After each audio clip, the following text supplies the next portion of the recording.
Hello and welcome to ChooseFI. Today on the show, we have a follow-up to my healthiest year ever episode, which was episode 480, where I had my personal trainer, Dean Turner, on. We asked for a lot of community feedback and questions, and boy, did we get it. And this is the natural follow-up to that episode where I'm viewing this as a masterclass on getting started with muscle building. It's so important for all of us as we get older to really, really prioritize keeping up our strength and building muscle because it is just an absolutely critical part of health and longevity and living the lives that we want to as we age. And we are all aging no matter how old we are now. So this is of absolute critical importance. So we talk through that and we're going to go through questions that you sent in. Dean really dives into it. You're going to love this episode. With that, welcome to ChooseFI.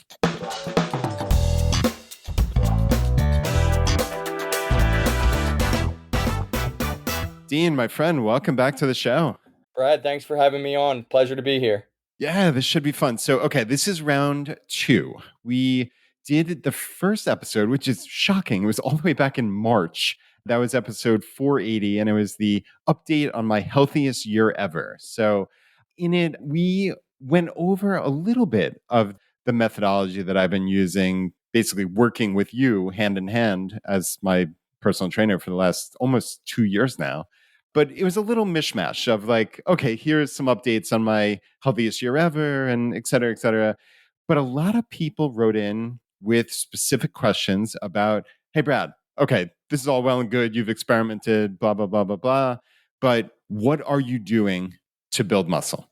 And I think we're all aging, right? Whether we like it or not, no matter how old, no matter how young, we are all aging. And like we said in episode 480, there's this age-related muscle loss, which is called sarcopenia.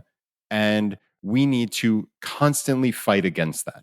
And building muscle is a critical part of living a healthy life. And I think part of this entire financial independence mindset is optimizing life. And I think all of us, if we're honest with ourselves, we want to be able to do things into our 60s, 70s, 80s, and beyond, like lift up a grandkid or walk up and down flights of stairs or put a suitcase in an overhead bin. We don't want to be unable to do things. And I think that is part of why muscle building is so, so important for longevity purposes, just for living a healthy life. But like we talked about also, let's be perfectly honest and say, we all want to look good too.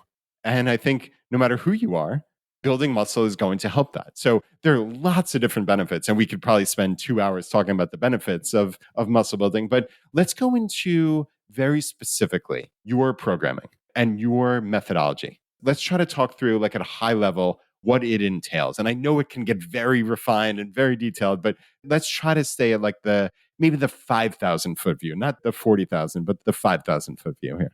Yeah, so you have to have kind of your general structure as far as your schedule goes. That's one of the most important things. So if somebody, only has 3 days to work out, obviously they can't do a 5-day workout plan or 4-day workout plan or whatever. So your schedule is super important. How much time you have to devote to each session is super important. And then after that, it's a little bit of like a fill in the blanks type deal. So we have a number of options available to us as far as splits go. Like if somebody does a 5-day, if somebody's going to train 5 days, they could do a, upper, lower, push, pull legs, right? And I'm just talking resistance training here. If somebody's going to train 4 days, they could do an upper, lower, upper, lower. That's what me and Brad do together. That's actually what I do personally as well and have for a number of years now. If somebody's going to do 3 days, they could do an upper, lower rotation where they could have 1 week they do upper, lower, upper, and the following week they do lower, upper, lower.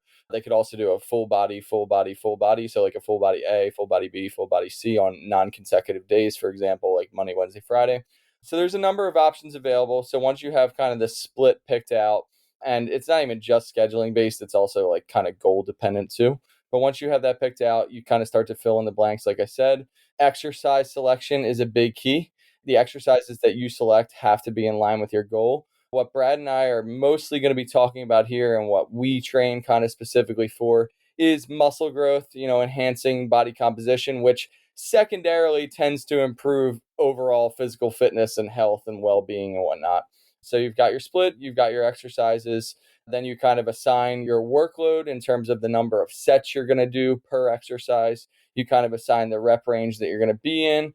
And then you get to it. And when you get to it, there's an emphasis on form, technique, executing the lifts properly. There's an emphasis on taking sets close in proximity to failure. So one of the big keys that Brad and I will kind of want to hit on here, bang home, is it's not enough to just go in the gym and lift to a certain rep count arbitrarily. Your sets have to be ending as a result of the target muscle failing or approaching failure. So if you get handed an exercise regimen that's muscle growth or hypertrophy, that's another word for muscle growth, focused, and it says, do 4 sets of 10 of this exercise, you can just go ahead and scrap that program right away. That's kind of like a telltale. Brad can attest to this. I always give him a rep range to fall in. So he knows, hey, I want to be between 6 and 10 or 6 and 12 or 5 and 10 or whatever. So I'm going to pick a weight that lands me there. And then it's going to challenge me in that rep range. And I'm going to stop at, 6, 7, 8, 9, or 10. Again, because the target musculature failed or was at least approaching failure.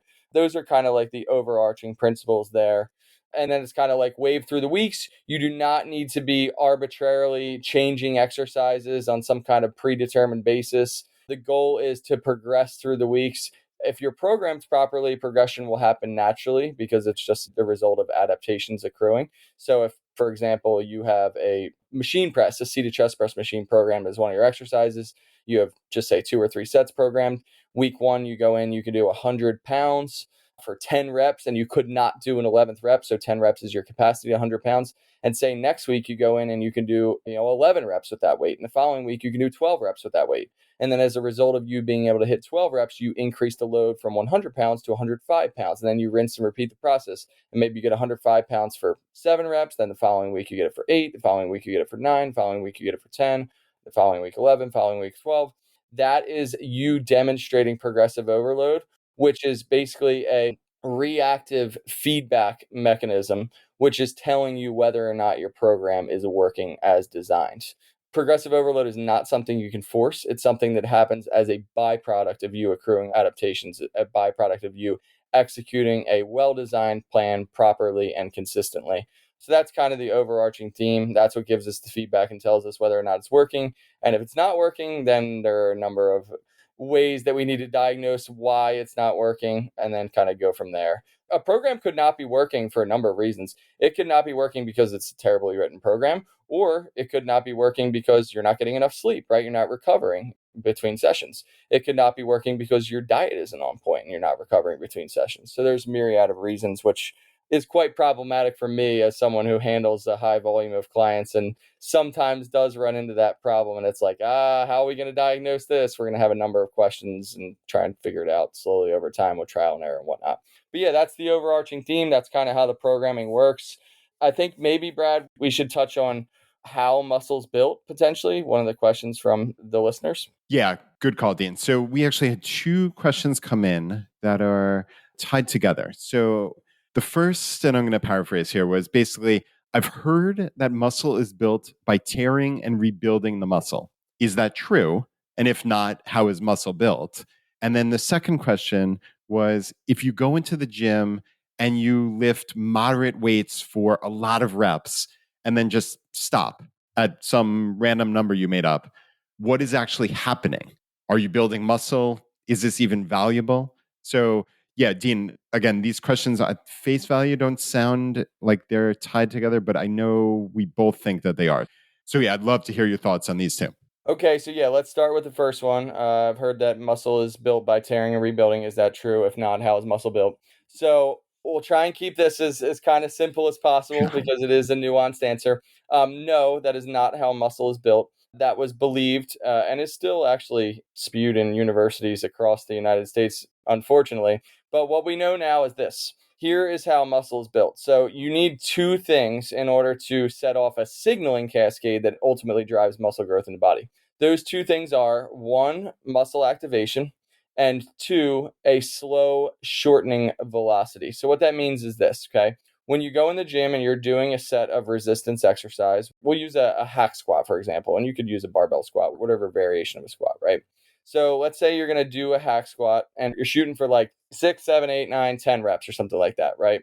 So you get the first rep, second rep, third rep, fourth rep, fifth rep, sixth rep. And then like on the seventh rep, it really starts to slow down. And the eighth rep's even slower on your way up. Now you're trying to move that weight as fast as possible on the way up, but it is going slow, right? You're really fighting that weight. You get the eighth rep and then you go down for a ninth and you get it, but you like fought the whole way up. It took you like 4, 5, 6, 7 seconds, even though you were trying to move the weight as fast as possible.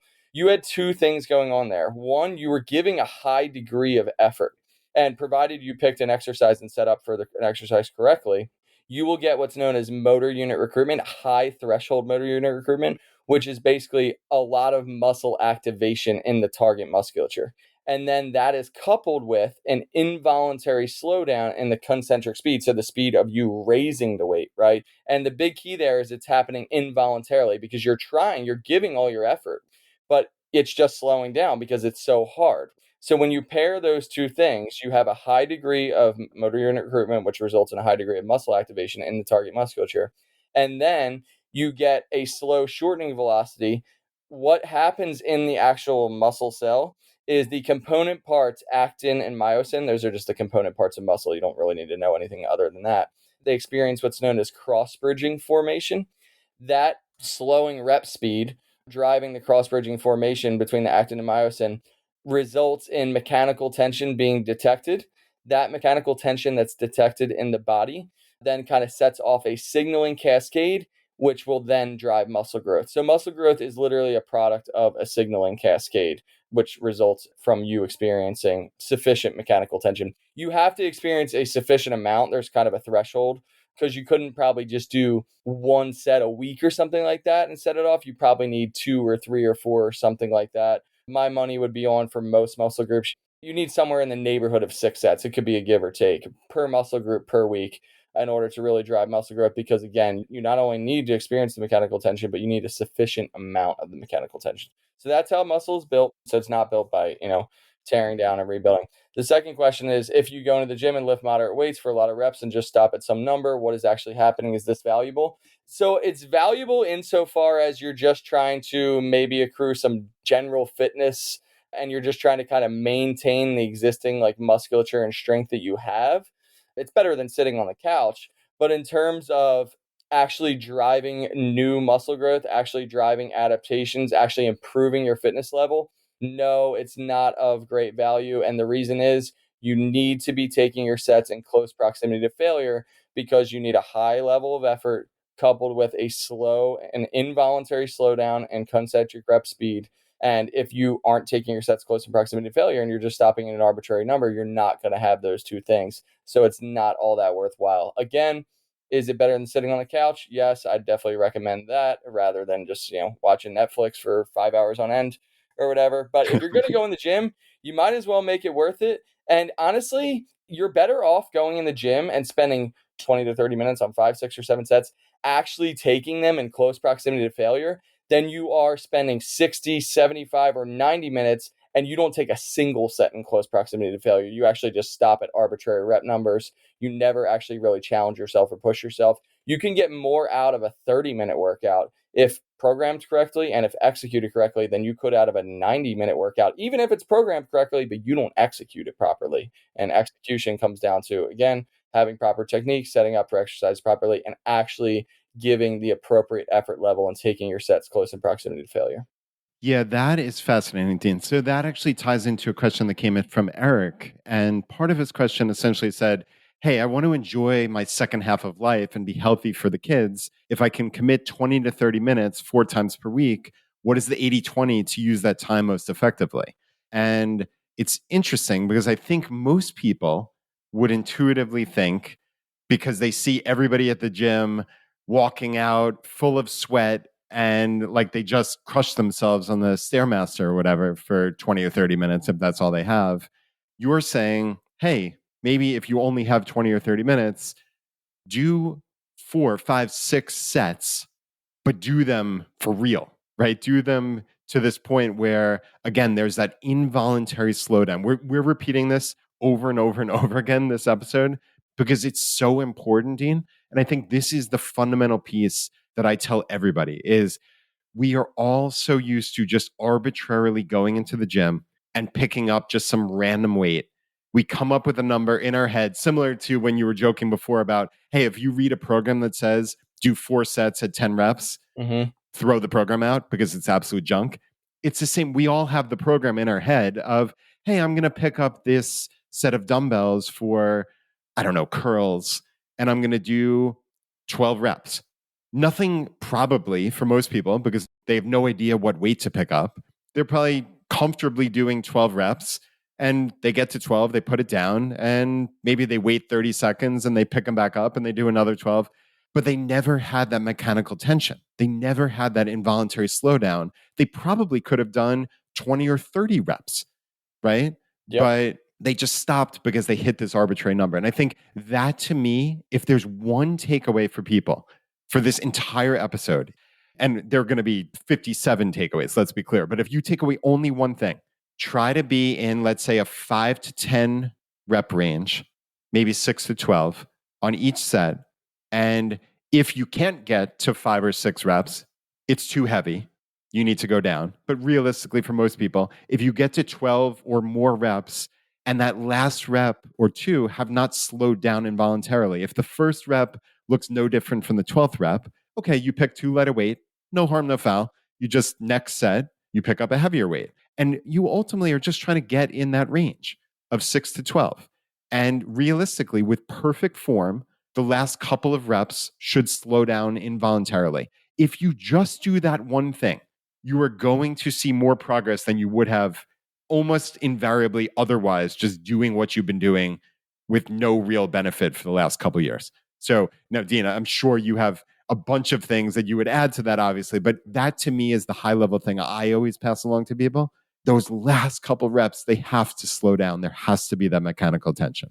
Yeah, one thing you said there that I want to bang home here, because I think people could take this too far practically, because I've seen this taken too far practically. So you said that your last rep should look different than your first rep, right? That's half true. Okay. So here's the half true part. Your last rep should be considerably slower than your first rep on the way up.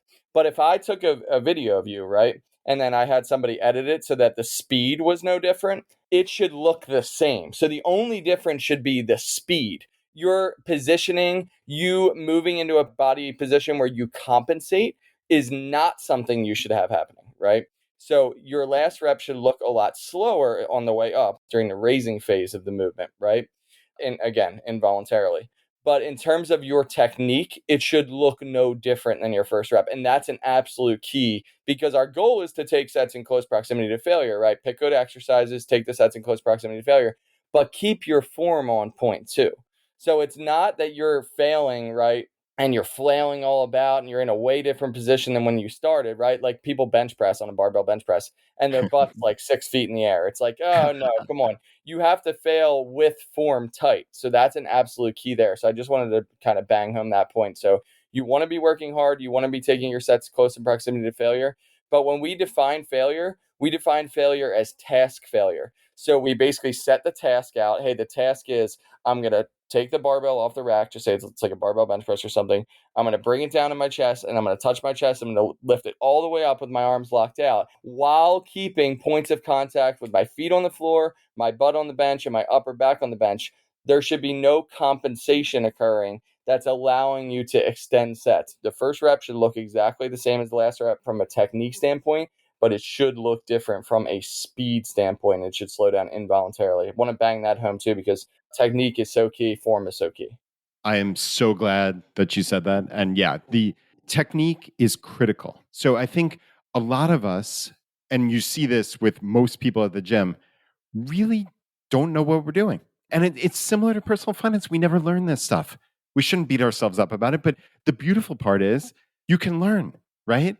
There are YouTube videos. Dean, how many videos did you send me on every single exercise, right? You send me at least one, maybe multiple YouTube videos, and they're short. They're 15, 30, 45 seconds on, okay, look, here's the exact machine you have at your gym for the seated dip machine. All you have to do is just Google, right? Each and every one of us, if you're listening to this and you go to your gym, you're going to see there's going to be a different manufacturer for X machine and Y machine.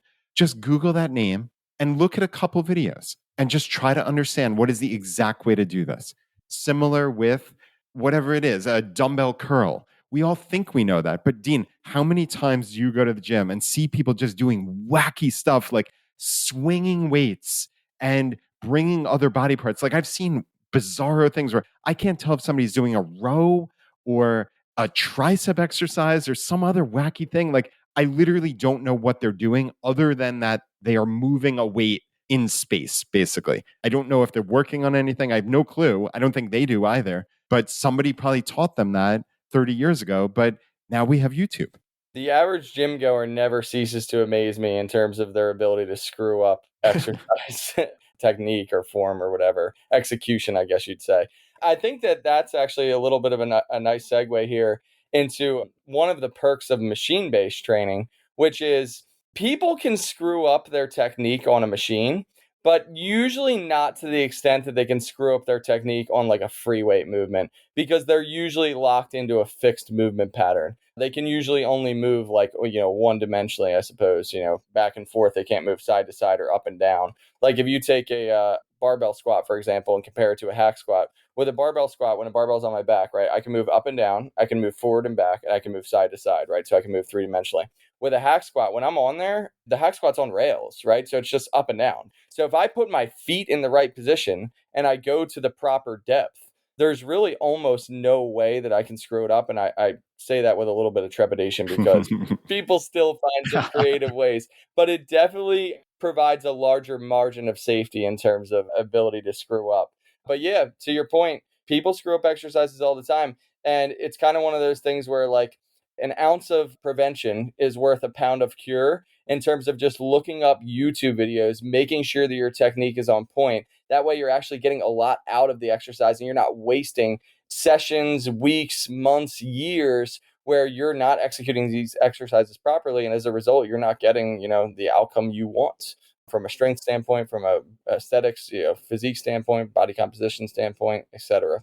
So yeah, the YouTube videos are key. I always feel like the best thing to do if you know nothing is to reference multiple videos on the same, topic or same exercise, and then you can kind of pick up on the similarities. And with regards to like exercise selection and exercise execution, it's generally better to opt for videos that are simpler, videos that you have a good angle on visually, and then your goal is usually just to emulate what you see. Because sometimes when you get a video that's supposed to be helpful and it's like 3 or 4 minutes long on one exercise, and somebody's giving you 45 different cues to think about, it can actually end up just screwing you up.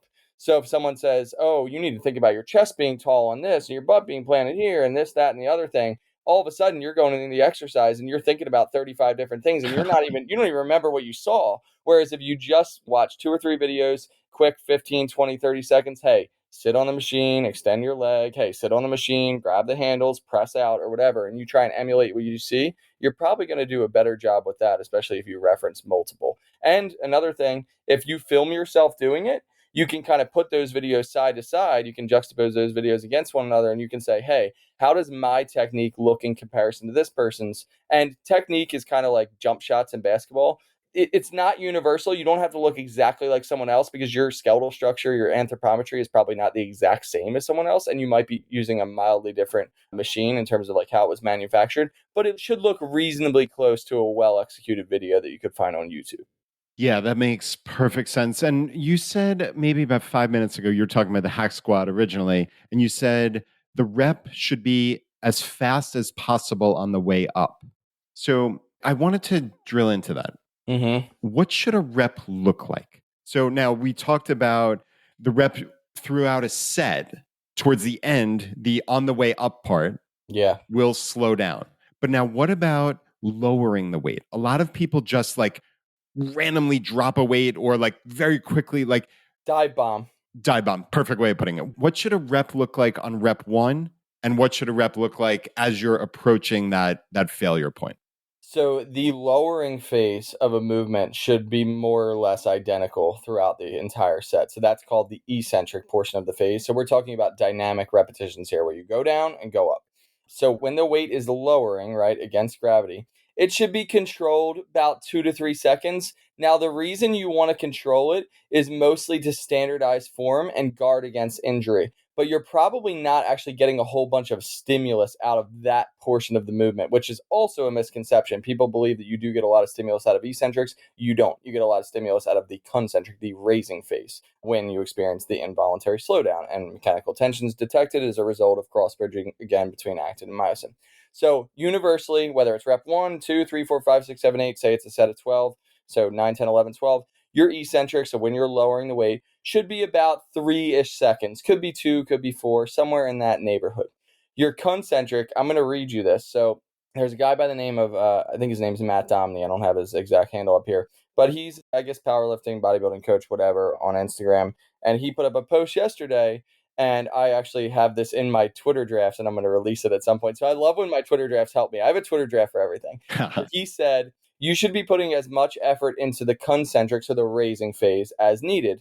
Tempos are great. So what he means by that is tempos where you actually count the specific number, like 1, 2, 3, 4, and then 1, 2, or something like that. Tempos are great, but intentionally slowing down your concentric is not going to help you recruit more muscle. That is absolutely a fact, because you should be moving the weight as explosively as you can on the way up while remaining under control, but it should, again, slow down involuntarily. He said slow them down if you're hurt, so he means voluntarily, right? Not involuntary. If you're healthy, keep them fast and controlled. So you should be under control, but you should move it fairly rapidly. And I wrote this: voluntarily slowing down concentric rep speed, so voluntarily, so you're doing this by choice, literally reduces motor unit recruitment or muscle activation, right? Because you're not applying as much effort against the weight. This is a major no-no if training for hypertrophy, which again means muscle growth. Control eccentrics for about 3 seconds and act explosively but still under control on concentrics. So I'm going to repeat that. Control eccentrics, that's the lowering phase, for about 3 seconds and act explosively but still under control on concentrics, that's the raising phase. Any slowdown you experience during the concentric phase of the movement should happen, wait for it, involuntarily. This is everything you need to know about rep cadence for muscle growth. That is so huge. So right. I hope everybody really understands this. This is why we're spending so much time on this. It is critical. This is the most important thing you're going to learn about going to the gym this entire year, maybe your entire life. It is absolutely critical. And Dean, when you finish a set like this, right, where those last couple reps are slowing down involuntarily, you are getting to a point where we call that reps in reserve, the number of like mental reps that you believe with perfect form, right? That's the critical part. You're never compromising on form. You're at either a 0 or 1 reps in reserve. That with perfect form, you can't do another one, or you could only do one more. So now you finish your set. I already know where you're going with this. Are you coming back in Rest 30 time. seconds? You're not coming back in 30 seconds. Absolutely not. The base, the floor, if you're somebody who's pressed for time, you don't have a ton of time to work out. This actually could maybe go to Eric's question where he was like, hey, I got 20 to 30 minutes 4 times a week. The floor is about 2 minutes, but really, Brad, what do we prefer? We really prefer 3 or 3+ minutes. And that's really to augment subsequent set performance more than anything. So you could actually just like literally A/B test this more or less. You could go in the gym today. You could pick an exercise. Let's pick the hack squat, for example. Pick a weight that's difficult for you for 8, 9, 10 reps. Let's say you get a 9th rep and it's 0 RIR, so you could not have done a 10th rep. Take 30 seconds and go try it again. Right? And let me know how you do. You'll probably get like 2 or 3 reps, probably get pinned at the bottom and look like an idiot crawling out. Now, next week, go back in, put the same weight on. Maybe, you know, if you got a little stronger, if you create some adaptations, maybe you get 10 reps this time or something like that. Take a full 3 minutes rest, maybe even take 4 or 5. See how many reps you get on the next set. I guarantee you get like 7 or 8 or something like that. Now, will you be able to repeat your performance? Probably not, because there is still some fatigue present. But the key is allow enough time rest between sets for fatigue to dissipate to the greatest extent that it possibly can between those sets. You should not be going into your resistance training sets huffing and puffing with your heart rate real elevated, whatever. If you're training productively, training as you should be, you should get off each exercise and you should not even want to look at the equipment for another 2-3 minutes, let alone get on it. So if you're on there and you get done a set and you're like, oh yeah, I did 10 reps, and then you're like, oh yeah, 30 seconds, I'm ready to go again, and you do another 10 reps, I promise you, your first 10 reps were nowhere near in close proximity to failure, because you would not be able to repeat that performance with only 30 seconds rest. If it was actually in close proximity to failure, you're probably not going to be able to repeat the performance with 3 or 4 or 5 minutes rest. So yeah, rest time's absolutely crucial too. Good job helping us bang that home. That's key. Yeah, I definitely know that from personal experience. I mean, to imagine, I'm at the point where I'm taking probably closer to 4 to 5 minutes, probably 5 minutes between most sets at this point, because I'm lifting pretty reasonable weights and I'm taking them close to 0 reps in reserve every single set. I couldn't even fathom picking up that weight again or moving that weight again in a minute or two. I couldn't even fathom. And I can't imagine how few reps I would get. So yeah, for me, it's 4 minutes is the minimum of when I even start comprehending, oh, should I go back and think about that next set? So, it's interesting because I think a lot of people, again, this is like, we just don't know what we don't know. And I think a lot of us think we equate coming out of the gym sweaty with I did something productive. And now, like you said before, let's be clear. This is way better than sitting on the couch watching Netflix and eating Cheetos, right? Nobody's arguing that, obviously. We're talking about very specifically the best way to build muscle. And really, I guess a byproduct here is strength also, but clearly muscle. I thought about it and I work out twice a week for my upper body and I do 13 sets each time. So I'm literally doing essentially 26. There are a couple of sets that I do where I do separate arms, individual arms. So I'm probably doing 26 to 30 minutes of upper body exercise a week. And Dean, I'm continuing to get stronger. And I think just based on the number of compliments that I get, like, I think my physique has improved to a point that I couldn't have even imagined when we started January of 2023. And like, when I tell people I'm doing this on 26 minutes a week for my upper body, it's truly mind boggling to people. But like, that's what I want to, like, if I had like hey, what would make it go viral is like get top 1% results on 26 minutes a week, right? Yeah, 100%. I think to your point about people wanting to feel tired and sore and sweaty and stuff like that, and then to your point about your improvements, like your anecdotal, N of 1 improvements, I would say an okay to good coach can make someone tired and a great coach can make someone better, right? So that's the key. But here's the problem with that, right?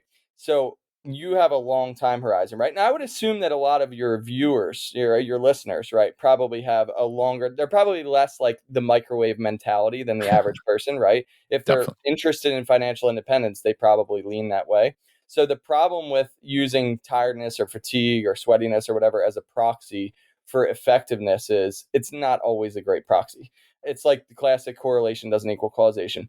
But the only other really good proxy we have to determine whether or not your workouts are actually, effective is progressive overload and your logbook, which is, I know, one thing we wanted to touch on. So that's a longer term, reactive feedback loop, so to speak, right? How do we know if Brad's workout was effective? Well, we'll probably find out in like 2 or 3 or 4 weeks or a month or something like that when we see more workouts go by, subsequent workouts go by, and we can kind of plot Brad's progress, how much he was lifting on the seated chest press machine, how much he was lifting on a dumbbell curl, how much he was lifting on a cable lateral raise, how much he was lifting on a hack squat, and so forth. So I think a lot of people don't want to hear the kind of answer of, oh yeah, tiredness, fatigue, sweatiness isn't really an effective proxy for determining whether you got what you wanted out of your workout or not, because the alternative is one with a longer time horizon and one that's just takes time to transpire. You know what I mean? That's annoying because people want it right away. But as far as the logbook goes, and let's bang this home, it is key to have some kind of objective metric, some objective measuring system to help you determine whether or not what you're doing is, moving you in the direction that you want to be moving. It's literally the simplest thing in the world to just have Google Sheets, with your workouts written, or have an app like Heavy or whatever, or just have a pen and paper and write down what you did. Hey, I did a flat barbell bench press. I did this set with 100 pounds for 10 reps. I did this set with 100 pounds for 9 reps. And I did this set for 100 pounds for 8 reps. And then I moved on to the next one, and you log maybe your RIR as well. Hey, I had no reps in reserve, no reps in reserve, no reps in reserve. And then you can kind of plot your progress on the long term and make sure that you are actually moving the needle in the right direction. Because as we kind of said at the outset, that is absolutely the key. It is not enough to just go. You're not just going to look better because you went in the gym and lifted weights. Tons of people go in the gym and lift weights and never look any better. I'm sure people who are listening to this who may have been going to the gym long enough, I mean, especially if it's the same gym, you may see a guy who's in there, he looks like he's working pretty hard, right? And week 1 goes by, week 2 goes by, all of a sudden 6 months go by, 12 months go by, 18 months go by. The dude don't look any different, right? And it's like, if you took a look at that guy's logbook, assuming he has one, which he probably doesn't, which is why he's not making progress, you'd probably be like, man, this guy hasn't added a single pound to any of his lifts, so why would he look any different, right? You will look different as a result of you accruing adaptations. That's kind of the key here. You have to be doing enough, you have to be working hard enough, executing with proper techniques, so you can drive home adaptations, which will actually overhaul, change your body composition. Kind of a long-winded tangent there, but maybe you want to put a bow on that? Yeah, I mean, the bow is this is similar thinking to FI. This is exactly what you're talking about. This is the mindset that should appeal to all of us. We are long term thinkers. We know it's about those little 1% actions accrued over time that compound into something remarkable. And sometimes you have to think a little bit differently, right? Like, this is literally the exact mindset that we use to succeed at FI is this. And Dean, the logbook, it's such a fundamental thing. It seems like it would be like, oh, it's kind of a side note.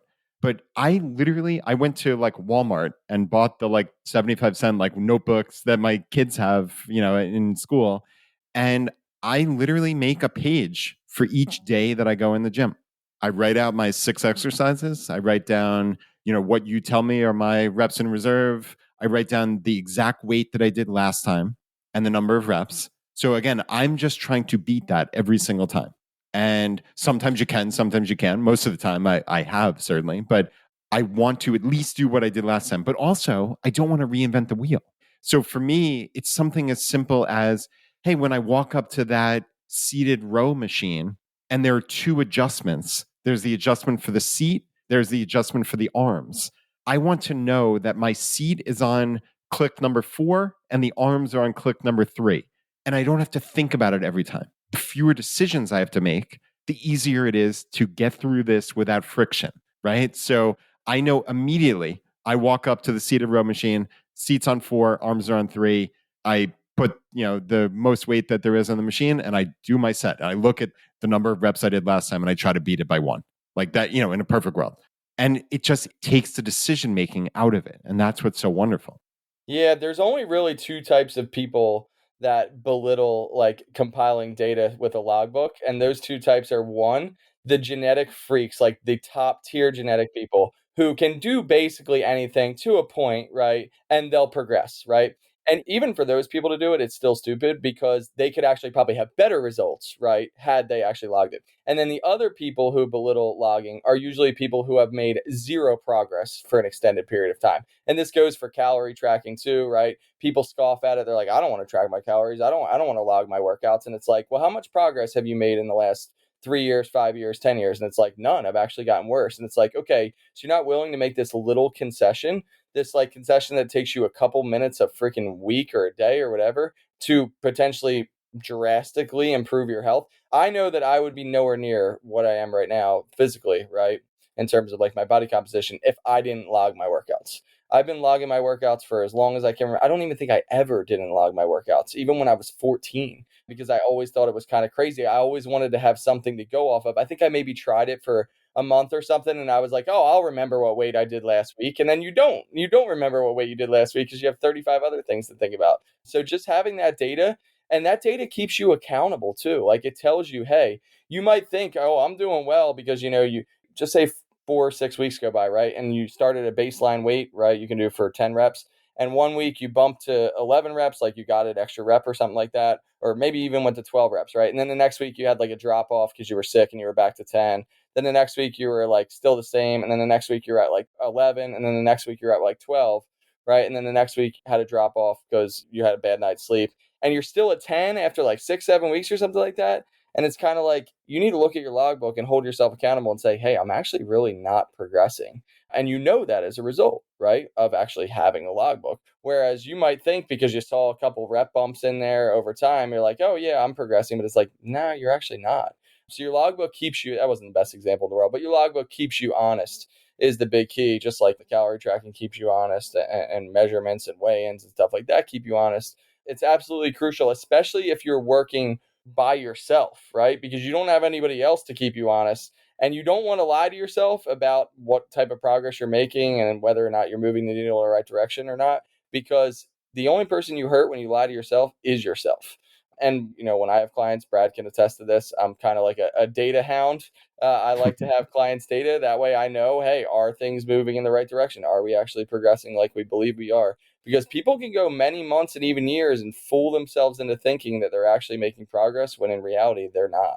And then they kind of look up or see a picture of themselves on the beach or whatever, and they're like, man, my physique looks the exact same, actually even worse. I mean, if you have a logbook, you could stave a lot of that off because you hold yourself accountable and then hopefully make the necessary changes if things are not, moving or progressing the way that you want them to.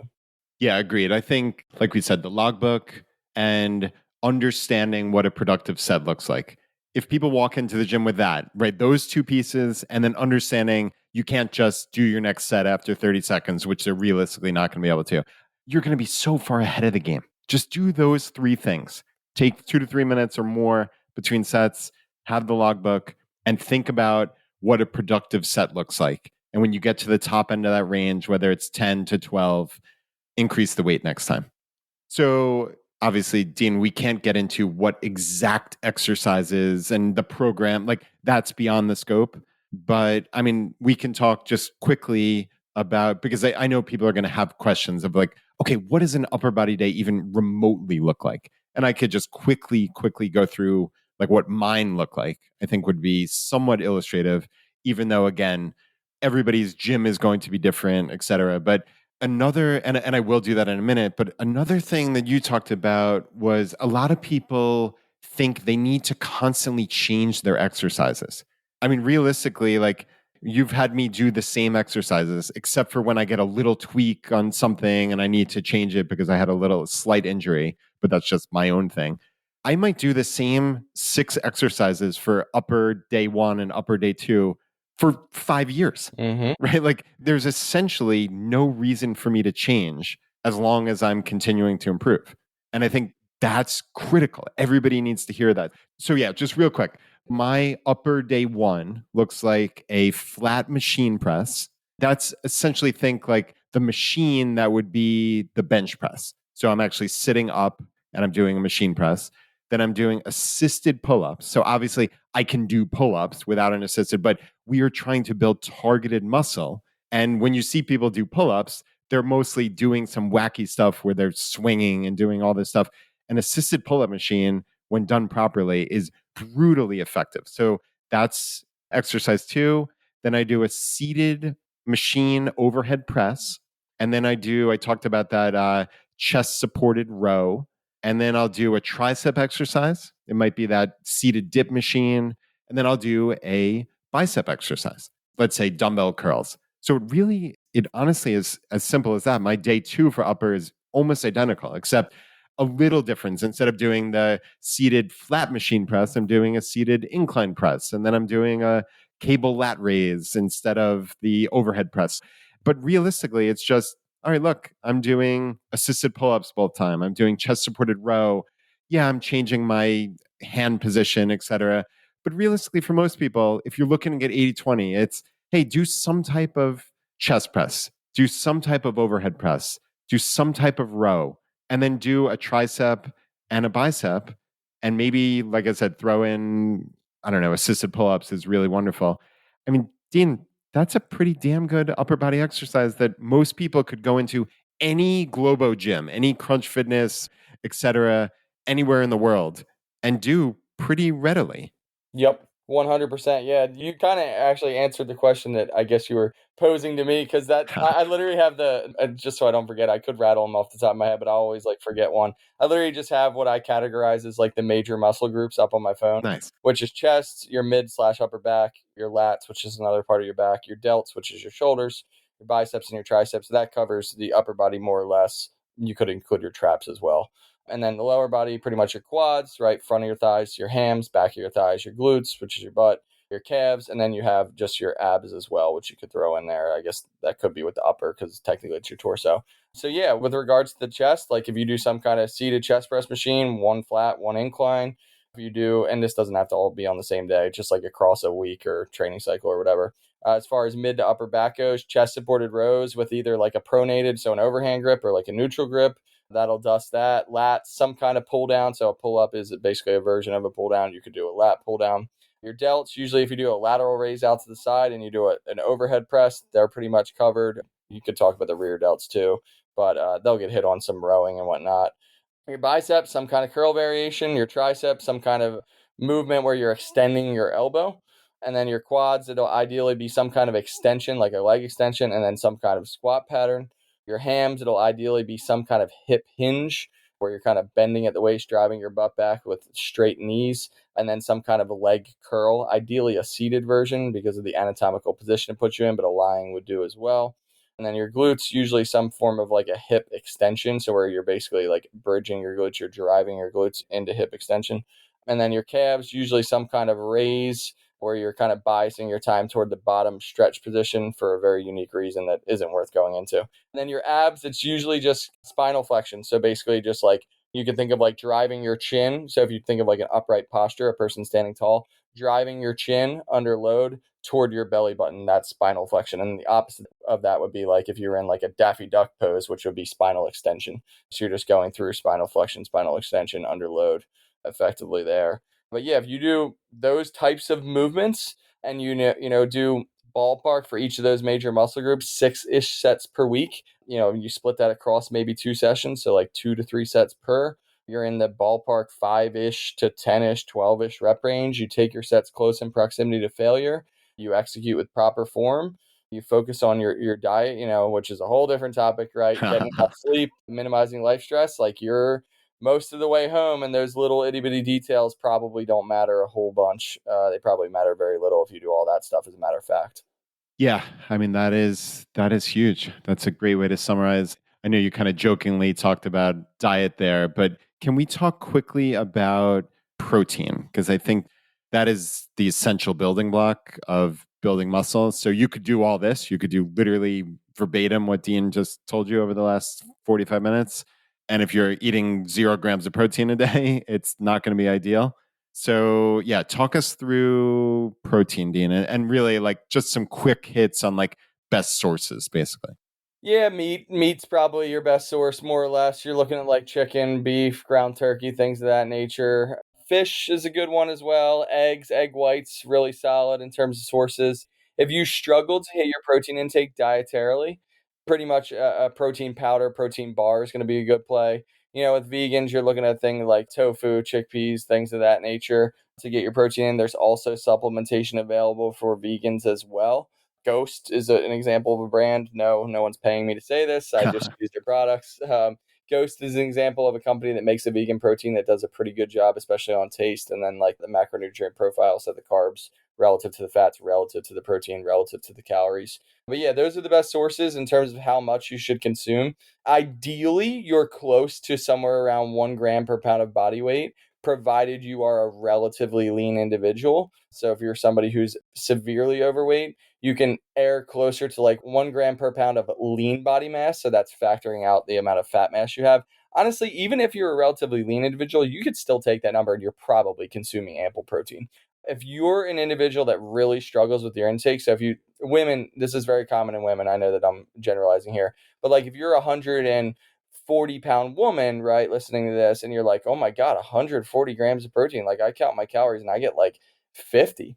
Okay. That's not terrible. It's certainly not very good, but your goal should be to just slowly work that up over time. So you could try and overhaul your life overnight and just change to all these protein-based sources. Or you could say, all right, I'm at 50 grams a day on average now on a given week. Next week, I'm going to try and get 55. The following week, I'm going to try and get 60. The following week, I'm going to try and get 65 on average, right? The following week, 70, and so forth, and work it up until you're in a higher range that's still sustainable. So that's usually something that I recommend with like people who buy custom training plans with me. I almost always have a note in there about that. And I'm like, hey, It's all right if you're not good at getting your protein intake in now in terms of like the ideal amount, but just try and work that up slowly over time. And honestly, that's usually something that's more sustainable and usually produces a higher adherence hit rate on the long term, because you didn't try and overhaul the client's, life like overnight, which can work well for a period of time, but then it can backfire very badly when they imminently go back to their old habits, they revert to their old habits, and then they rebound. So be very like cognizant of a potential rebound. That's not to like let you off the hook and say if you have poor dietary habits, you should just keep them and be like, oh, this is who I am. That way I don't rebound. But you should just try and slowly get better over time. It's the ChooseFI mindset, right? It's like get 1% better every day, get 1% better every week. If you're terrible with your protein intake, it doesn't matter a whole bunch right now. All you can do is be better with it going forward. And you could look up in a year or 18 months and be consuming double what you're consuming, be in the ideal range because you just slowly worked it up over time. So yeah, those are the ideal sources, more or less. That's kind of the ideal intake. I know people are going to ask about timing. The timing is like a very, very nuanced thing and a detail that probably doesn't really matter a whole bunch. I would say, generally speaking, spread your protein. So if you have 150 grams to a lot and you're going to have 5 feedings throughout the day, right? And I'm distinguishing feedings from meals because like that would be like 2 snacks and 2 meals, right? I would probably try and say if you have 5 feedings, and I'm not saying that's the appropriate amount because it could be 3 or it could be 4, it could be 2, really whatever allows for caloric adherence because that's the number one thing. But just say you have 5 and 150 grams to spend in terms of protein, spread that fairly evenly. Have one feeding with 30 grams, one with 40, one with 20, one with 30, one with 30, and then bang, that's your 150. It doesn't have to be in perfectly 30 every one of them, just in a tight-ish window.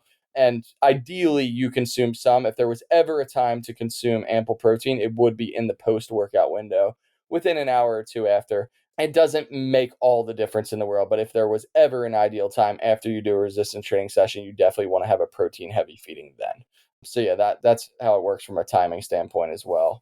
But really, your main focus should be on getting the required amount, getting the ideal amount or close each day on average, each week, month, year, yada, yada, yada, steering toward the sources that I mentioned because they're what's going to help you do it. Yeah, and I love that mindset. We're trying to be directionally accurate. We're not trying to be like fiendishly perfect every single meal. Everything doesn't have to be optimized. Like you're saying. Like, yeah, is it ideal to do X, Y, and Z? Sure. But we're human beings. We need to give ourselves some grace, right? So I think one way that I've found that helps me get to my goal of 180 to 200 grams of protein a day is Greek yogurt is a massive one for any 5 people out there. So the Oikos 000 is the one that I get. I get it at Costco in these 18 packs. And I was shocked at how cheap they were. At least at my Costco, it was like $13 for 18 of these things. And they are 15 grams of protein for only like 90 calories. It's like one of the best bangs for the buck you can get in terms of protein to calorie ratio. Like I said, they're about 70 cents each, a little less. And realistically, I mean, Dean, I'm probably having 5 of these a day. I mean, right there, that's 75 grams of protein. And that's probably way more than I was getting before we met in January of 2023 in an entire day from my entire intake. And this is just, hey, these are tasty little things that I have really with every meal now. It's never been easier to consume a high protein figure. Literally never. There's just so many options available to you. I mean, likewise, it's never been easier to consume a ton of hyper palatable foods, right? We have Sure. access to so much now. So your choices, your habits will obviously dictate that. But yeah, the Oikos 000s are phenomenal. The Dan and Lighten Fits are really good. That's another one. They taste phenomenal. People love those, me personally as well. The Chobani zero sugar ones are pretty good as well. There's a couple more out there. But yeah, really good choices. Really easy. You could just tack it on to the end of a meal. You could make it a meal itself if you have 2 or 3 or something like that. And they taste good. Like, this is not something that we're choking down like, oh, yeah, you got to be fit. Like, I genuinely, like, when I have a couple of yogurts on the slate, and like you've seen how many I eat, I won't even say the numbers here. It's high. I guess I'll just say my record in a day. I think I had 15. And that wasn't particularly difficult. That was just like because it just helped me hit my calories and protein for that day. Like, if you asked me to eat 25, 30, 35 plus in a day, and you were like, hey, here's 50 grand, can you do it? I'd be like, yep. Oh, If you easy. give me $1,000 for every yogurt I eat, there's no way I'm not getting 6 figures. Let's put it that way. I'll space it out accordingly throughout the day, 24-hour window. But yeah, just phenomenal tool. Great way to add protein. Tons of different flavors, tons of different options. there's no excuse because, like I said, it's never been easier to consume high protein. It just takes some freaking effort and some planning. That's the key. Yep. Planning and effort. I mean, that should be music to our FI ears, right? Like, this is what we do, right? Like, we think long term. We think about the inputs, 1%. We plan. We scheme for how is this going to work out, right? And we record our numbers. What do I say is the first thing you do for FI? You write down your net worth. You write down your income statement. It's the same with the logbook for the fitness. Guys, this is the exact same thing. It really is. It is such a transference of all the things we've learned from FI. So that's why, I mean, Dean, honestly, that's part of why I love this so much. It's so natural. It's a long term thinking. And I mean, not that I've been at this for long term. I mean, it's under 2 years, but I've seen it really start to come to fruition. And it's awesome. So we have a couple of questions, and I'm going to really try to lock them into a couple of categories. It seems like most of the questions came in around a couple of different categories. But before we get to those, to close out the episode, I just wanted to ask about, so we talked about rest intra workout, right? So we talked about, hey, minimum 2 minutes between sets. Realistically, it's going to be 3+ minutes. The same holds true for, hey, I just finished my triceps. I'm going to go to biceps. You don't just run over there and do that, because part of this is central nervous system. So you want to take the same amount of rest between exercises as well. But then what about the number of days rest between upper body workouts and lower body workouts, for instance? Yeah, so if you're talking just like upper to upper and lower to lower, you definitely do not want to work them back to back. Let's say that for certain, right? So you would never do upper body, like let's just isolate a muscle group here too, to make this even more specific. You would never do chest on Monday and then do chest on Tuesday, almost regardless of the dose. Now, could you do chest on a Monday and get away with, or maybe it'd even be productive doing chest again on a Wednesday? It depends on the dose. So if you did a set or two or three or something like that, probably. And that may even be conducive to success. That goes back to what I said early on when I was talking about splits, when I said you could do a full body A, full body B, full body C on non-consecutive days. Funny enough, I literally just released one of those for free in a PDF today. So yeah, probably like almost never the next day, potentially about 48 hours later, depending on the dose. If the dose is higher in the first session, then the subsequent session is going to need to be further out, if you're working the same local musculature. So if you do some kind of chest work, say you do, let's call it 6 sets of chest, you're probably not touching chest if you do that on a Monday until at least Thursday, right? So you're looking at like 72 hours. And then, assuming you do another 6-ish, you probably wouldn't touch it again till like Sunday or Monday. So another 72-ish, 96-ish hours, assuming the dose is there. Now, if you do something like, and this is like a bro split where you work each muscle group independently, like you do chest Monday by itself, just chest, right? There will be some overlap between movements, but mostly just chest. On Tuesday, you do back. On Wednesday, you do, I don't know, shoulders. Thursday, you do legs. And Friday, you do arms or something like that. You might be dosing so much, if we just take like the chest on Monday, that not a prayer that you're hitting it again until at least Friday, Saturday, Sunday, or just the next week. And obviously the issue with hitting it Friday is, well, you have legs that day, so you kind of can't. So logistically, that's a constraint. But yeah, between working the same local musculature depends on the dose. But the absolute hard rule is there's pretty much no way you'd ever do it the next day. You could do it 48 hours later if it was low enough in dose. If it's more moderate in dose, you're looking at like a 3-day on average kind of. And that's what we do. We pretty much, hey, we're going to hit upper on Monday, and then, we'll pretty much touch everything. We'll touch the chest, touch the back, touch the shoulders, touch the biceps, triceps. And none of those will get hit again until like Thursday or Friday. So we have ample time to recover between sessions, because you garner stimulus when you go in the gym, which is what helps drive muscle growth, but you also accrue fatigue, which you need to give time to dissipate before you hit your next session. That way, you not only return to baseline, but you accrue some adaptations, and then you can express those adaptations in the subsequent session and continue to build and build and build slowly over time. So yeah, general rule of thumb on frequency is definitely not the next day, potentially the day after, but maybe closer to 3 days, depending on how it's programmed. Awesome. Let's get into some of the listener questions. So we got a couple that were kind of from the running community. And like I said, on episode 480, we have a ton of runners in the community, which is wonderful. But I think runners have started to realize, hey, muscle and strength building is actually really important for us. And it's been cool to see that whole community come around to it. But there are lots of questions. So I think there's some overlap, and I'm going to try to summarize in my own words of like, I worry that strength work will erode my running performance if I do too much of it. So, right, there's a give and take between the exercises. They understand that there's obviously benefit, but how do I balance these things? And I think there were questions that came in, not just from runners, but like people who do other exercises. Like, how do you balance this? And I guess that might get to like, what are your goals? That might be a larger answer, Dean. But I'm curious, like, what would you say to someone who says, like, hey, look, I really love running 4 times a week. How can I build strength and hypertrophy training into that to help assist my running? Is that even doable? It's doable. My general advice would probably be to integrate conservatively. So I would probably say, hey, start at a relatively low dose. We're talking 2-ish, 3-ish resistance training sessions a week, 20, 30 minutes. Give it time. The only way to really know this stuff, this is what sucks about this, is a lot of it is trial and error. You have to just trial and error it. So start conservatively. Make sure there's a margin of safety there. That way you don't just inundate yourself with like so much work, because you do have a finite ability to recover from all activities, right? All strenuous activity, which running is somewhat strenuous, resistance training is somewhat strenuous. I like to think about recovery as like a bucket, and with every strenuous task you do, you fill the bucket more and more and more, and you don't want to get to the point where the water's overflowing or the liquid's overflowing, because each of them could be different types of liquid or whatever.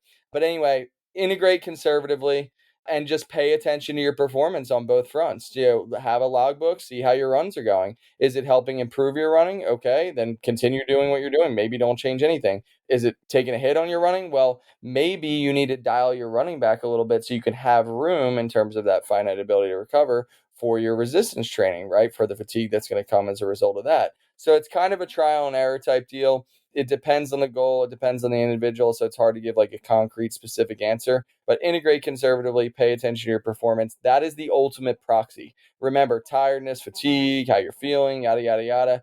The ultimate proxy for whether or not something is working or not is your performance. That should be simple. That should be intuitive, but it's not, because I think people are annoyed by the fact that it takes a long time to figure that out, right? And you have to kind of rigorously assess your data. You have to say, hey, how have my runs been going during this time frame? And the other thing is, there are confounders there, right? Suppose that you're a runner and you're running 4 times a week, and you start to implement resistance training conservatively. You do 2 or 3 sessions, 20 or 30 minutes a week. And all of a sudden, you lose your job and you stop sleeping as a result. And it's like, oh, your running took a hit. It's like, well, did your running take a hit because you added resistance training, right, into large capacity? Or did it take a hit because you have so much stress and you're just not recovering at all because of this confounder? So there's so many variables at play, but integrate conservatively, track your performance. Those are the keys. So this actually ties into Eric's question from earlier, which was saying, hey, what if I only have this short bit of time? So I'm curious, Dean, if let's say we're talking about that upper body workout that I do, where I do 2 sets of each of those 6 exercises, right? And those 6 exercises cover essentially my entire upper body.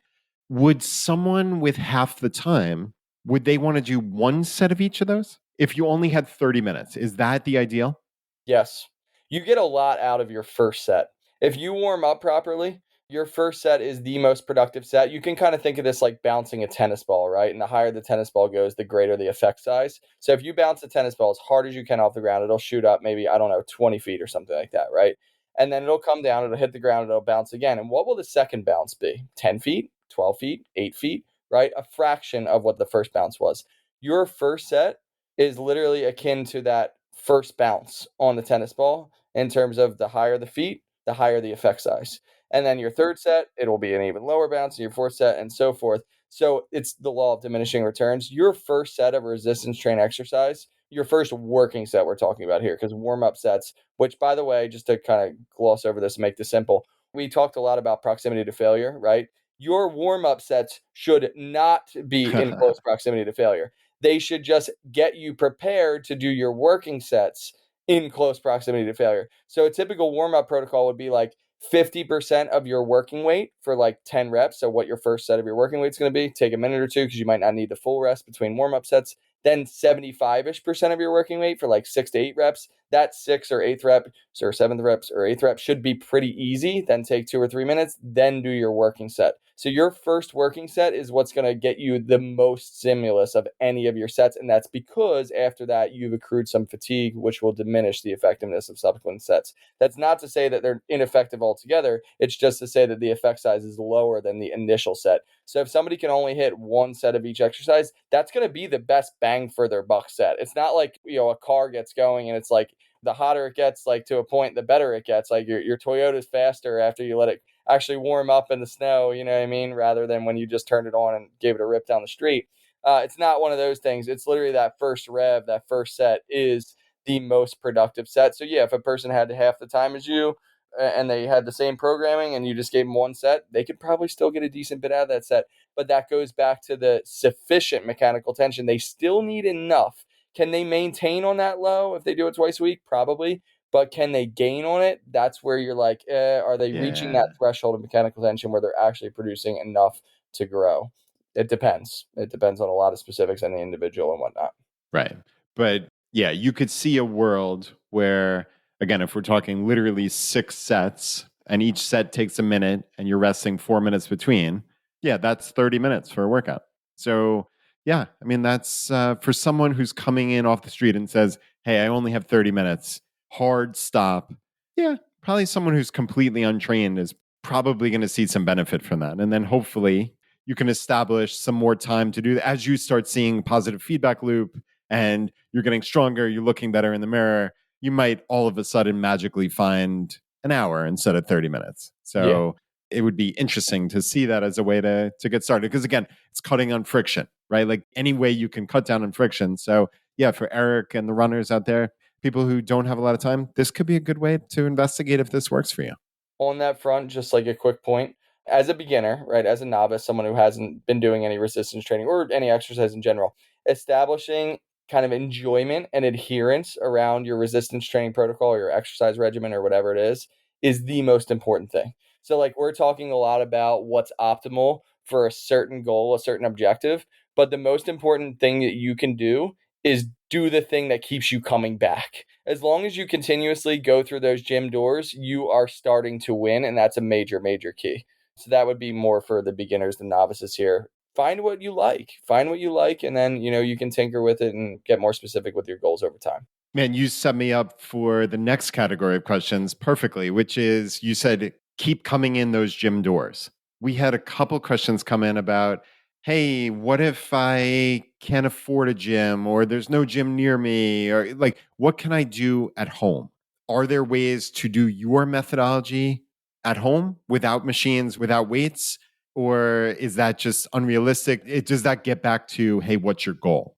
Yeah, it's what's your goal, what's your commitment level. I'd say in terms of my methodology, it depends on how little equipment we're talking about. If you just have your body weight, yeah, come on, like you don't have a prayer of pulling any of this off. And that's not to discourage people from doing body weight stuff. It's more to say, in terms of my methodology and optimizing for like body composition enhancement, increases in muscular size, and so forth, like more or less forget about it. You could probably use that as a gateway to getting you into the gym or something like that, or establishing enjoyment, establishing adherence. But in terms of just having body weight, just having a set of dumbbells, like it's not a lot. Can you improve your general fitness with that? Yeah, you absolutely can. But you're probably not going to be moving greatly in the direction of a specific goal. If you're hell bent on working out at home, body weight stuff's fine. I'd try and get a set of adjustable dumbbells. After that, the next piece is like a power rack with a barbell and plates because you can get a lot done there. Maybe a cable stanchion because you can get a lot done with that. Maybe a Smith machine because you can get a lot done with that. And then after that, you're talking about getting super niche pieces of equipment that at that point you're very dedicated. And if you're worried about the finances of it, I would just go to a gym at that point because one single leg extension machine could run you 4, 5, 6 grand. So it's like that could be a gym membership for 10 years. You know what I mean? But yeah, if you're hell bent on having low level equipment, maybe you don't have a lot of space or whatever, literally your body weight and a set of adjustable dumbbells can be pretty good for a little while. And you can improve your body composition, especially if you're somebody untrained, novice, not really in this kind of space. All right. Next category came from people asking how your philosophy would be different for women. Yeah, so no real difference other than how we prioritize exercises and bias certain musculature. So with men, you generally program fairly evenly in terms of like the workload for each muscle group. Like the biceps are going to get about this much, call it 6 sets a week. The triceps are going to be get about that, give or take. Chest about that, hamstrings about that, quads about that, ballpark, all in the same range, I guess you could say. For women, usually you bias fairly heavily toward the glutes, the shoulders, and the kind of upper to mid back musculature. And the reason is it kind of accentuates or enhances the ideal female shape, I guess you could call it. Now, this is an assumption, it's a generalization. Not all females necessarily want to have a quote unquote hourglass shape, I guess you could call it, though I imagine that the majority do. So usually when programming for women, so like I sell women's plans on my sites, I sell it 3 times per week, a 4 times per week, and a 5 times per week. So whichever fits your schedule. And the similarity that they share is that they're all biased toward mostly the glutes and then somewhat the upper back and the shoulders. And this is something me and Brad talked about off air. Women have this a little bit of a misconception sometimes that by lifting weights, they're going to get like all bulky and build all this muscle. Like you're not. It's very, very difficult to build a lot of muscle. Trust me, I've been trying at it for 14 years and have only successfully built a moderate amount. Moderate. Yeah, moderate amount compared to some people at least. So the thing is with women, it will just enhance your body composition. Your shoulders will be a little bit more defined. They'll be a little bit bigger relative to your waist, which is a good thing. Same with your upper back and stuff like that. So the bias is really what changes. But if you look at the exercise selection, it's funny, actually, one of your listeners, a very nice woman by the name of Jennifer, sent me an email regarding my programming, and her boyfriend had bought plans. And she mentioned that there was a lot of overlap between the exercises. And so that kind of answers the question. Yes, there is a lot of overlap in resistance training between male and female when training for, muscular hypertrophy for enhancements in body composition. The only real difference is how you sequence and bias the exercises and how that affects outcomes and the musculature. Yeah. And just my kind of editorial is this is for both women and men. You are not just going to fall backwards into having more muscle than you know what to do with. So I think we all want more muscle, whether we know it or not. I think a lot of us think like, oh, we want to lose weight. But realistically, we want to lose fat and gain muscle. And I think that is critical, but you have to work at it. Let's be clear. Like, you're not just going to wake up after 2 training sessions in the gym and have more muscle than you know what to do with. So do not worry about that for 1 second, no matter who you are. I think that is absolutely critical. 100%. Spot on. Dean, so I've done a good job of paraphrasing here on the categories of questions. The last one actually came in from a couple people. I'm going to read John's because it was basically about machines. So people were curious, why are we using machines? He said, the machines part definitely piqued my interest. I primarily use Strong Lifts app, which is a lot around barbell training. I was thinking about trying to get it back into it, but how do you think about the secondary effects of compound barbell movements on things like stabilization and strengthening ligaments, et cetera, when you switch to machines? I can see the concept of directly targeting muscles, but I'm curious if there are trade-offs. So, yeah, there are trade offs. I would say on the connective tissue front, which is one thing that he touched on there, connective tissue generally, based on my understanding, and this is a little bit outside my scope, but generally speaking, that has more to do with the load you're bearing in terms of how high a percent of the 1 rep max you're bearing than it does with a specific movement. So you could connective tissue strengthen or like tendon strength on a machine just as well as you could on a your body has no idea that you're on a barbell relative to a machine, right? It just knows resistance or stress or force that's being applied. So on the tendon front, that has more to do with the percent of 1 rep max that you're lifting at more than anything else. And then as far as like the secondary trade-offs and stabilization and stuff like that go, so I would say it depends on what your goals kind of are. So if you're an individual that wants to, enhance their muscle size, right? They want to improve their body composition. The machines are obviously going to be more targeted because they have a lower stability demand, they have a lower coordination demand, right? Because you're in a fixed movement pattern, and a lower reliance on ancillary musculature. But the whole stabilization thing, you can just work the muscles that are stabilizers, right? Independently. So for example, your quads have to contract when you're doing a stiff-legged deadlift, right? They have to co-contract, even though they're not the prime mover. They're not the thing that's doing hip extension, hip flexion, hip extension, which is what happens on a stiff leg deadlift. So your quads are stabilizing. They are one of the stabilizer muscles on that, right? If you wanted to work your quads efficiently and effectively, just do a quad movement in conjunction with the stiff leg deadlift. I think people have this idea that there's these like little itty bitty stabilizer muscles that no one really knows about. And like if you don't work your body in a way that's like, if you don't pick movements that are unstable, that you're going to kind of just like be this big hunk of mass and fall over and not be able to do your activities of daily living. The body doesn't really work like that. That's not how things work. And if it did, then we'd all be standing on Bosu balls in a canoe in the middle of the ocean doing, the most unstable work possible. So if you have some strong lifts, actually was really, really popular a very long time ago. We're talking like 2010-ish, maybe even before that. And it popularized kind of like the 5x5 strategies. And it was big on the flat barbell bench press, the deadlift, the bent over row, overhead press, and the squat.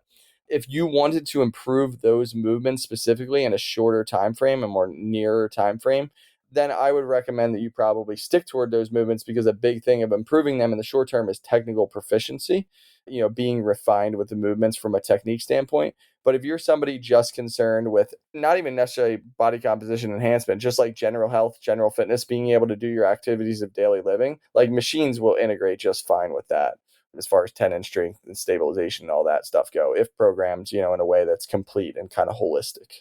Awesome.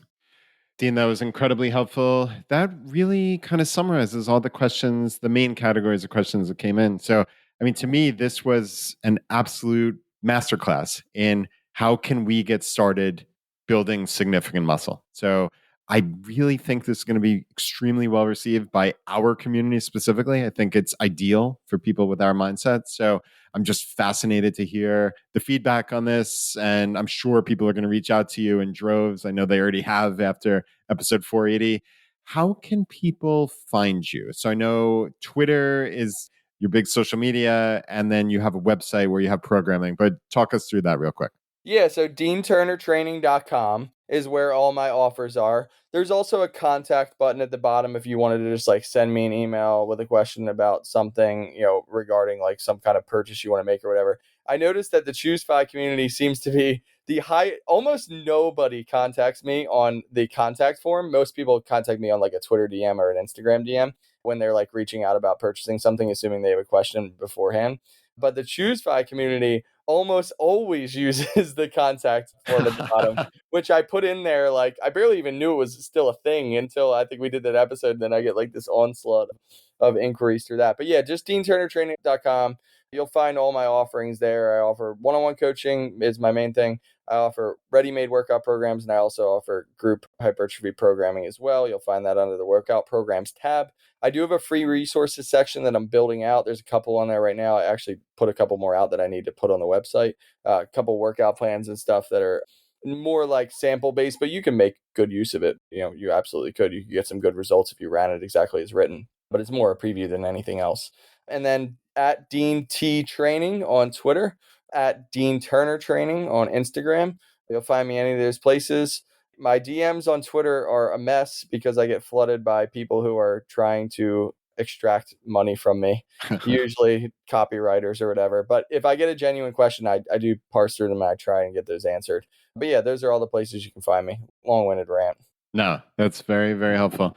And yeah, like I said, Twitter is where I found you originally. You put out just amazing content. If anybody out there is on Twitter, Dean is a really, really interesting follow. He puts out just a ton of information. So as you're gleaning from this episode, he's a wealth of this knowledge. And yeah, that's a great place to start. So Dean, my friend, thank you so much for the time. This was awesome. Thank you so much for having me on, Brad. I really appreciate it.